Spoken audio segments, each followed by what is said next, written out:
آپ نے تیسری واقعہ کی تفصیل بیان کرتے ہوئے فرمایا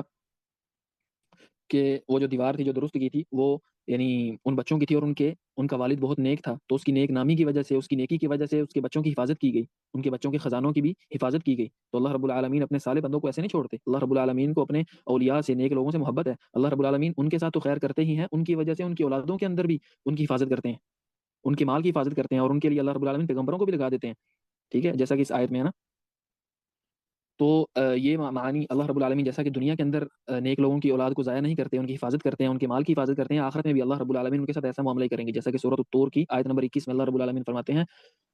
والذین آمنوا واتبعتهم ذریتهم بایمان الحقنا بهم ذریتهم، وہ لوگ جو ایمان لائے اور ان کی اولادوں نے ایمان کے اندر اپنے باپوں کی پیروی کی، اللہ فرماتے ہیں الحقنا بهم ذریتهم، ہم قیامت میں یا آخرت میں ان کی اولادوں کو بھی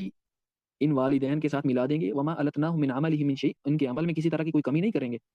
ٹھیک ہے۔ تو اللہ رب العالمین نیکی کی وجہ سے انسان کی بھی حفاظت کرتے ہیں اور اس کی اولاد کی بھی حفاظت کرتے ہیں، جیسا کہ سعید بن جبیر رحمہ اللہ سے غالباً مروی ہے، بلکہ سعید بن مسیب رحمہ اللہ سے وہ اپنے بیٹے کو کہا کرتے تھے اے بیٹے میں اپنی نماز میں تمہاری وجہ سے زیادتی کرتا ہوں، یعنی اپنی نماز کو یا تو لمبا کرتا ہوں یا میں نوافل کی کثرت تمہاری وجہ سے کرتا ہوں، اس وجہ سے اس امید پہ کہ اللہ رب العالمین تمہاری حفاظت فرمائے، اور آپ یہ بات بیان کرنے کے بعد یہ آیت پڑھا کرتے تھے وکان ابوہما صالحا۔